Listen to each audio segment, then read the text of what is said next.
Hi, I'm Cyndi Lauper. My scalp was covered with psoriasis, which could lead to psoriatic arthritis. But Cosentyx treats both. Cosentyx secukinumab is prescribed for adults with moderate to severe plaque psoriasis 300 milligram dose and adults with active psoriatic arthritis 150 milligram dose. Don't use if you're allergic to Cosentyx. Before starting, get checked for tuberculosis.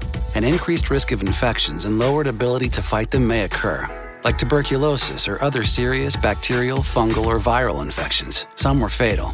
Tell your doctor if you have an infection or symptoms like fevers, sweats, chills, muscle aches, or cough, had a vaccine or plan to, or if inflammatory bowel disease symptoms develop or worsen. Serious allergic reactions and severe eczema-like skin reactions may occur.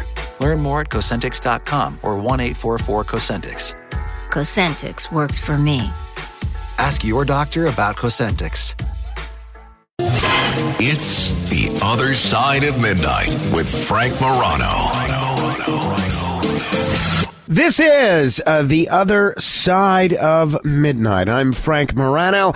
If there is one type of guest I love hosting on this show, and it doesn't matter the field, it could be sports, entertainment, political commentary, anything at all, I like the ones who are controversial. Even if they end up espousing opinions or thoughts that I disagree with, I like the folks that say things that nobody wants to say. I like the folks that really set a fire under listeners' rear ends.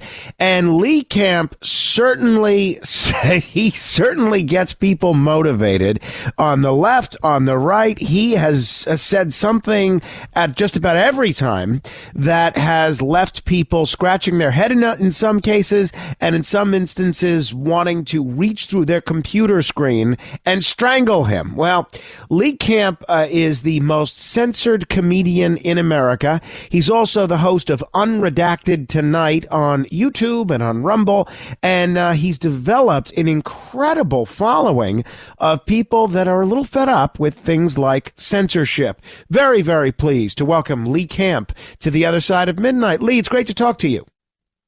Thanks for having me, but I gotta say, I can't picture you disagreeing with anything I ever say.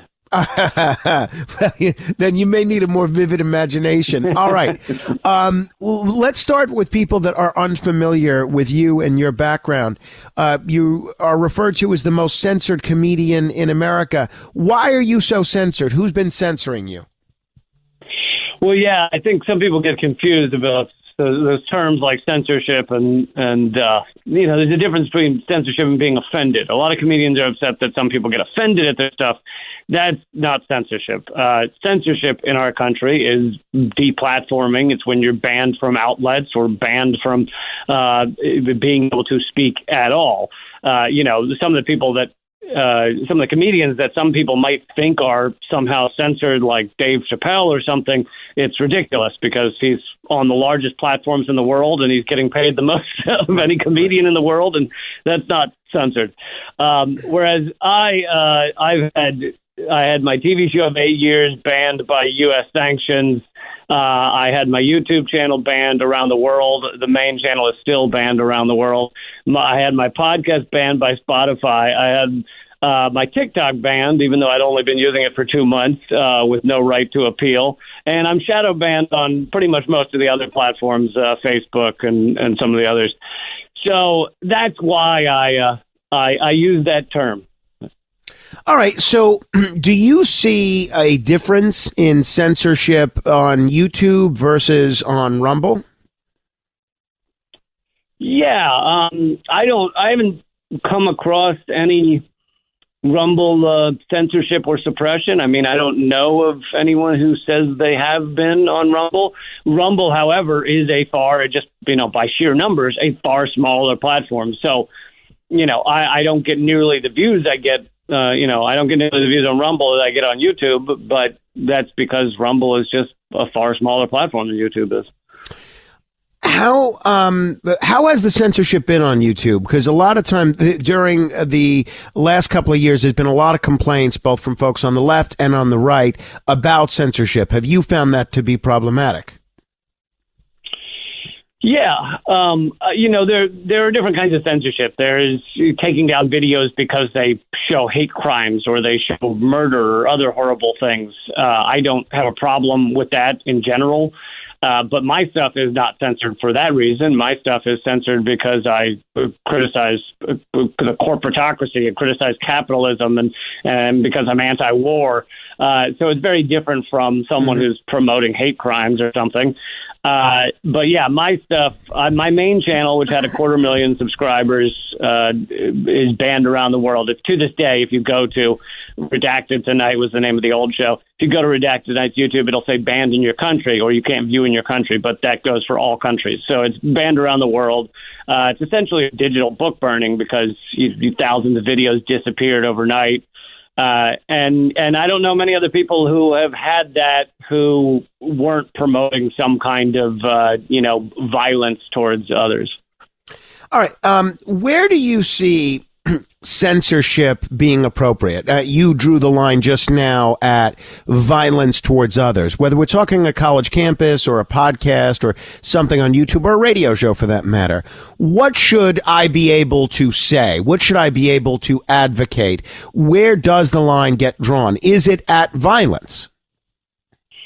Well, every society has to make that choice. But yeah, I think that if it has to do with asking people or trying to get people to commit acts of violence, I think there could be a space for that. I think there's a space for, if it's not a porn site, I think there's a space for saying no pornography. Like, there are spaces for certain types of censorship, and different societies can decide different lines. I don't think any human being would be like, oh, here's the perfect line. But it is interesting that, my stuff is censored not for any of the things you and I have listed, but instead for basically being anti-war, being anti-imperialist, et cetera. Okay, fair enough. Now, especially pre-October 7th, and we'll talk about the post-October 7th world in a minute, I found the conservatives to be much better on the issue of free speech and opposing censorship, whether it was on college campuses or whether it was in the online sphere, than liberals and progressives. As somebody who I think would identify on the left yourself, would you agree with that characterization? Yeah, in terms of better than liberals, yes, but I don't consider liberals left wing. But yeah, fair enough. Well, how do you describe your own politics? Don't let me characterize you. How would you categorize your own political ideology? I mean, I'd call myself left wing, but I don't subscribe to an ism. I think once you define yourself like that, often it is misconstrued or misunderstood. I mean, just the term socialism, people have about 45 different understandings of what that means or what they think it means. So, but I would say left wing, and I'd say some of the core beliefs are being anti-war, being anti-imperialism, and being highly, highly critical of capitalism. All right. When right-wing figures complain about censorship, progressives often say it's not censorship. It's just private companies making business decisions. Wouldn't the same argument apply to you? I think that if a company gets large enough, it should be, it's part of basically the commons in which we communicate. And so I don't believe that argument really holds up. And furthermore, if you look at, so I'll take, for example, my Facebook. Back when my Facebook was my big page, I got 330,000 followers, and then they shadow banned me around 2016 so that almost no one sees my posts. Now, to me, that is like, yeah, you could have a private restaurant, private company. You built it up. You spent 10 years building it up. And then the city or a larger entity comes along, builds a brick wall in front of the restaurant. They haven't harmed the restaurant. My Facebook page is still there, but no one can get inside. No one can see anything.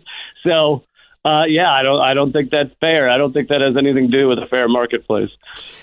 You've been vocal in supporting progressives who challenge establishment Democrats, and we're hearing a lot more about this in all sorts of places. Now, the biggest issue is the potential AOC versus Chuck Schumer matchup, but there's a lot of other people that are talking about challenging establishment Democrat politicians.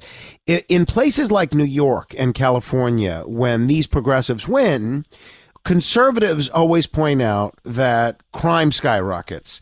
They'll say quality of life declines and businesses flee. How do you justify replacing moderate Democrats with candidates whose policies often, in the minds of conservatives, seem to lead to chaos. Yeah, I think the facts you just listed are in the minds of conservatives. Uh-huh. I don't think those are actual provable stats for the most part. But beyond that, I think you maybe have a slight misunderstanding of what I stand for. I'm not saying, oh, let's get the less than moderate Democrats in there. I think that our entire federal government has been captured by corporate interests. I don't. Mm-hmm. Well, I agree with you. Actually, I think it's two cheeks of the same ass. So I don't sit here going, oh, if we just got this slightly better Democrats in there, we'd have a better world. I think it's been captured. Yeah, no, I can't disagree with anything you said there. There are certain figures that are viewed as progressive, like AOC and the Squad, who are more vocal about critiquing Israel and corporate America than what some people would consider to be bread and butter issues, like addressing crime or the struggles that some middle-class Americans are facing. Do you think that progressive leaders, to some extent, have lost touch with their supposed base? No, I mean, I don't really know. I try not to sit around and pay attention to what AOC says every day. To me, that's paying attention. I don't mean you, but I mean people are spending their time and their aggression and their passion arguing about the theater that is kind of a false world. It's we're not looking at the man behind the curtain. We're not looking at BlackRock, Vanguard, big banks. So I don't really care what AOC says. But in terms of, crime skyrocketing or they're weak on crime, I think those type of points are a little bit laughable, considering we have one of the largest police forces in the world. We have the largest prison state in the world, both in terms of per capita and in terms of sheer number. So we are policed up the wazoo throughout this country. And if you look at the defund the police efforts, very little of it ever resulted in much defunding. There was some in New York City, but for the most part, there was very little defunding. Most of it's been undone. If you look at the budgets now, they're higher than they were almost entirely across the country before the defund effort. So we are the largest police state in the world. And I think that what really causes crime, usually at the heart of it, is mass inequality and mass abuse of human beings. This episode is brought to you by Progressive Insurance. Do you ever find yourself playing the budgeting game? Well, with the Name Your Price tool from Progressive, you can find options that fit your budget and potentially lower your bills. Try it at Progressive.com. Progressive Casualty Insurance Company and Affiliates. Price and coverage match limited by state law. Not available in all states. Mm-hmm. Let's talk about the Middle East. This is something that I know a lot of the audience may not be on the same page as where you are on this. You've called Israel's actions genocide and accused the U.S. of backing it. Israel, however, argues that Hamas intentionally embeds itself within civilian areas and uses human shields. Why do you seem to place all the blame on Israel and ignore Hamas's role in the suffering of Palestinian civilians? Well, it's laughable to not call it genocide. I mean, it is the dictionary definition of genocide. If you go, by the way, if it matters to anyone, I'm Jewish. If you go to the Holocaust Memorial website and read the definition of genocide, you will tick off every single box for what Israel is doing to Gaza. So in that regard, it doesn't matter what happened on October 7th.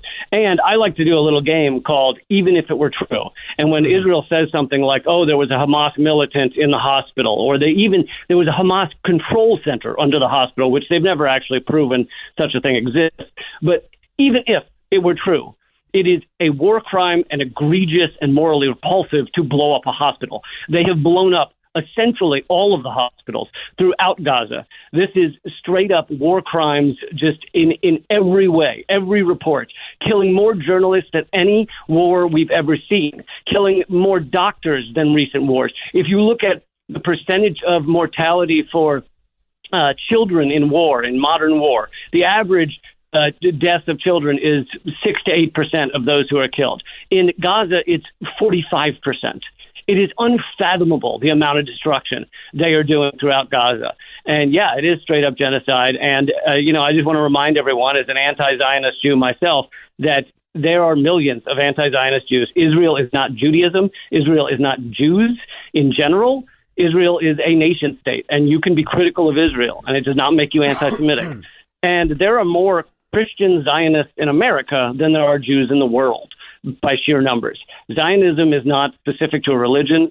There are millions and millions of Christian Zionists. So all of these points that Israel puts out, this propaganda, it's just laughable. And I think most of the world has seen it. There's very few areas, pockets of the world that are still believing Israel's lies as they just murder people left and right. 50,000 have died from their bombs, but we're talking over 200,000 when you include famine and disease that is by design in Gaza right now.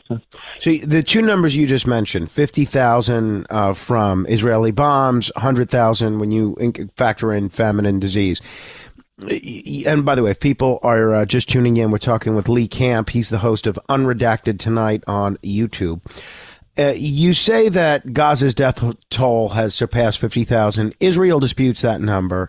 And Hamas, which controls the casualty reports, has been caught inflating numbers before. Why do you take those numbers, in this case, Hamas's numbers, at face value?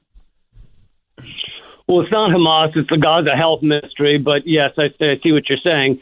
Every time after these various attacks Israel has done prior to October 7th, every time that UN or other separate groups have gone in to analyze the actual numbers after things have settled down, they've always found that the Gaza Health Ministry is accurate. And these are accurate numbers. Furthermore, these are actually undercounts because these are just the ones they know of, the bodies they can point to and know who has been murdered.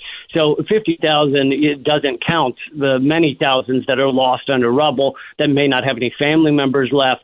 And every report from the UN on down has shown just endless array of war crimes perpetrated by Israel. You brought up human shields. The only group actually that's been proven using human shields in Gaza right now is Israel. We've had IDF soldiers who have actually operated in Gaza, who have later been willing to admit that it is a standard practice of Israel to use human shields. They have Palestinians, Gazans, that they send into buildings to see if they'll, end up on a bomb and, make sure it's clear. That's the definition of a human shield. Israel uses them systemically.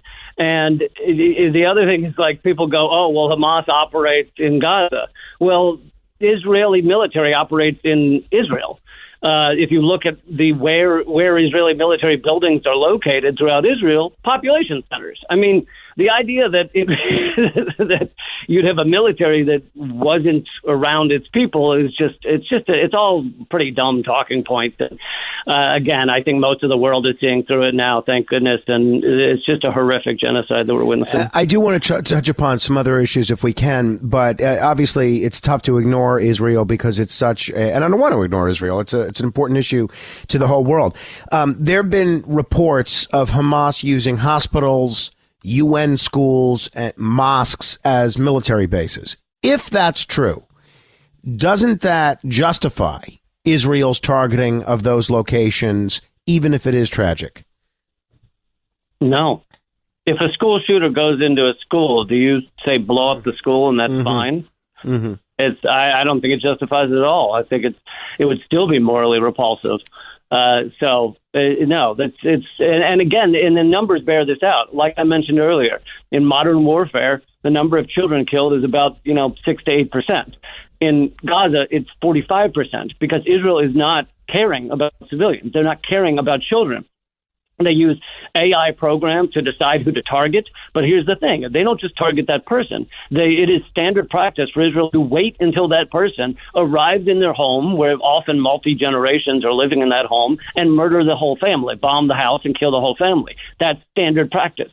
So it's not that Israel is accidentally killing civilians. They are waiting to blow up civilians. They have also blown up all the schools. They've blown up most of the hospitals. Like 90% of all the buildings in Gaza have either been leveled or damaged. They even tear up cemeteries, which you might go, why would what does that achieve militarily? Well, it's ethnic cleansing is what it is. If you tear up and rip up the cemeteries, well, then there's not a place that these people want to go back to because their entire culture, life, everything else about them has been destroyed and removed. So it's part of ethnic cleansing. Otherwise, there's no military goal in destroying cemeteries. Last question on Israel, and then I want to ask you about the other controversial war, the Ukraine situation. You frequently criticize U.S. military interventions. Somebody else who made a habit of doing that was Tulsi Gabbard. I had Tulsi Gabbard on this program, and I asked her about what Israel was going through. And she essentially argued that Israel is fighting the same I'm paraphrasing here, but this is the gist of it. She said that Israel's fighting the same Islamic extremist forces that attacked America on 9/11. Why is Israel's war against Hamas different from America's war on terror, if it is? I mean, there's definitely some similarities in the sense that America, after 9/11, went and completely obliterated countries that had nothing to do with 9/11. I mean, we destroyed Iraq. The estimates are around 1 million people killed in Iraq. The Brown University cost of war shows that the global war on terror just in 20 years killed 6 million people. So there is plenty of good arguments that what we did after 9/11 is also a genocide, just mass bombing of innocent people. So there's definitely some similarities. Also, it's just funny that you mentioned Tulsi Gabbard, considering, I think I'd love for anyone to nail down what it is she believes about almost anything, considering it's been a 180 on so many things. The most recent hilarious one is Yemen, where prior to joining the Trump administration, she was a big spokesperson for ending what she called, this is her words, the genocide in Yemen perpetrated by Saudi Arabia. She very much criticized Trump for not stopping the genocide in Yemen because he wanted to keep Saudi Arabian weapons deals going. And now here she is saying, oh, yeah, it's great. Let's keep bombing Yemen. So I don't know what she believes. All right. One area where I've heard a lot of your commentary, and honestly, I think I agree with just about everything you say, is the Ukraine situation. And I'm in the minority in this audience. I don't know if I'm still in the minority, but at least it started out that way. You've been critical of U.S. support for Ukraine. Given that Russia invaded a sovereign country, how do you justify, because this is the question that's often posed to me, how do you, Lee Camp, justify opposing American assistance? Should the U.S. just have let Putin take Ukraine? Well, I don't call it American assistance. I call it a proxy war between the United States and Russia. And I'm not alone in calling it that. Leon Panetta, the former head of the Defense Department and former head of the CIA, has called it a proxy war on television. Boris Johnson, one of the main figures in this whole thing, and former Prime Minister of Britain, has called it a proxy war on television. People can find those videos. So it is a proxy war, which means that Russia is not just fighting Ukraine. They're fighting the United States. Now, we are, if you actually go back and look at the history, we are the main factor in why this ever took place. I'm not saying we're the only factor, but we are the main factor. We facilitated, and you can look at leaked emails and leaked phone calls from Victoria Nuland, et cetera. We facilitated and funded the Maidan coup in 2014, which allowed, largely powered by neo-Nazis, a pro-Western group to take over Ukraine, which is a former Soviet bloc country.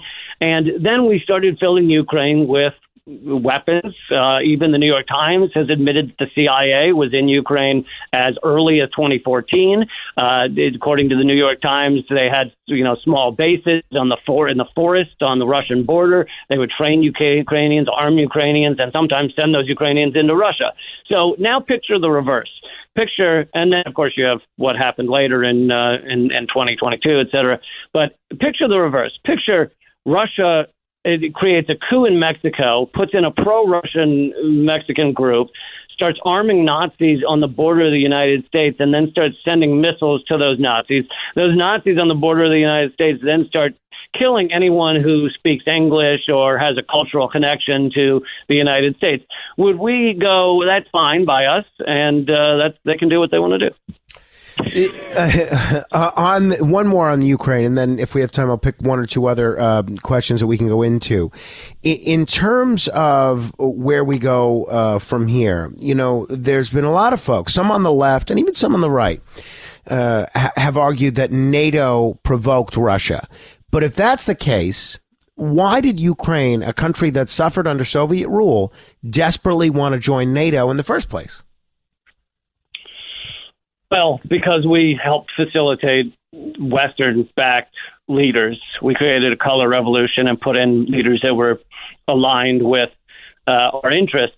But NATO is, I think a lot of Americans, and I was like this for years, view NATO as like a peacemaking entity. NATO is a war-making entity. It creates war. I mean, one of the best examples is Libya. NATO led that attack.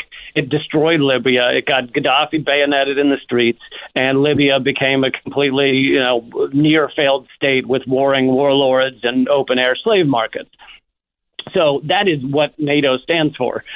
And NATO there was an agreement with Russia that NATO would not go a foot past, a certain line in Europe, basically where Germany was. And yet, under Clinton and continuing, NATO has continued to grow to more and more countries, basically doing its best to encircle Russia with a pro-U.S. war-making alliance. And Russia has said for years, since going back to the 90s, that Ukraine attached to NATO, working with NATO, taking missiles from NATO would be a red line for them. That could mean a red line for nuclear war. It could mean a red line for war in general. It's not nuclear, but and they have said that forever. And yet we continue to push to make a former Soviet bloc country a NATO alliance country. And the other problem is to define where the Ukraine line is. Yes, there is a line where we say, okay, this is Ukraine and this is Russia. The problem is when you had the former Soviet bloc, there's many people, and we're talking thousands and thousands, who may live in Ukraine but consider themselves Russian. And that is the case with the Donbass region. You have people who are culturally Russian. Many of them have two passports, Russian and Ukrainian, and they speak Russian at home. And those people were getting murdered for years, starting in 2014, by the Ukrainian nationalists. And so you have that type of thing going on, and yet we kind of view it in this black and white, like, oh, you're either Ukrainian or you're Russian. But in fact, there's a gray area there that has heavily complicated things. Finally, you've been vocal about the CIA's potential involvement in the Kennedy assassination. But given the fact that even Trump and Biden, who had access, at least they should have had access to all these classified files, didn't release the full truth, doesn't that suggest that maybe there's less to the story than some conspiracy theorists claim? What do you make of the JFK assassinations and how this has been treated by Trump, Biden, and others? I mean, yeah, if you look at what's been unredacted in these latest revelations, there's not tons of stuff in there. There is some things. I mean, there's some very fascinating things, such as the CIA's plan to poison all the crops in Cuba. Like, there are some things that are useful to know, but you're not going to find anything in the papers about JFK. That's the CIA memo, saying, "Oh, we did it." I guarantee you that memo never existed, and if it did, they burned it years ago. So the idea that the CIA would be sitting there holding on to documents that showed their direct involvement in the assassination of a sitting president, I think is laughable. I never expected to see anything like that in the papers. The things that have just been unredacted, that some of the other things that is the reason they've been holding on to them so long, were, like, for example, James Angleton, the former head of counterintelligence of the CIA, one of the lines that was redacted until a few days ago was that he was working with Israeli intelligence. That doesn't mean everything he did was in Israeli intelligence. It just means he had projects with Israeli intelligence. So those are the type of things that Biden and Trump and our ruling elite did not want revealed, obviously, or they would have revealed it sooner. I think if anyone, watch Oliver Stone's new 4-part documentary series, not his fictional movie, but the doc series, and that's just one example. But you can watch so many things on JFK, and you read JFK, The Unspeakable, and you will walk away being certain that the CIA was either the main player in taking out Kennedy or a significant player in taking out Kennedy. Lee Camp, we covered a lot of ground in a short amount of time. I appreciate it, but that just means you have to come back, because I have a lot of other questions for you related to humor, related to Elon Musk, related to 23andMe, and a bunch of other things. So that would be a real treat to have you back. Lee, thank you. Cool. I'd love for everyone to look up Unredacted Tonight on YouTube. Absolutely. Lee Camp, Unredacted Tonight. If you want to comment on any portion of our discussion, you can give me a call at 646-720-0635. That's 646-720-0635. This is The Other Side of Midnight. Straight ahead.